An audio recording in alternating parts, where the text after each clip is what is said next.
రాయగడ వెళ్ళాం. ఈరోజు కొద్దిగా ఆదివారం కాబట్టి కొద్దిగా జనాలు ఇబ్బంది పడిన, పిల్లలతో కూడా బాధపడినా అలాగా ఏదో భగవంతుడు ఆ తల్లమ్మ దయ వల్ల హ్యాపీగా వచ్చేస్తున్నాం.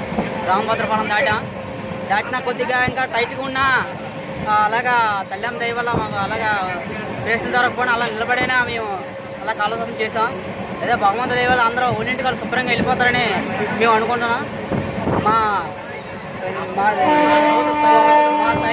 తోటి జర్నీ చేసిన విద్యార్థులకి, మా ఫ్యామిలీ మా ఫ్యామిలీకి అందరికీ కొద్దిగా అందరూ కలిసి మాకు కొద్దిగా సర్ప్రైజ్ చేస్తారని, మా బండి వెళ్ళి వేస్తున్నాం అని ఒకటి చిన్నది పెట్టుకున్నాం.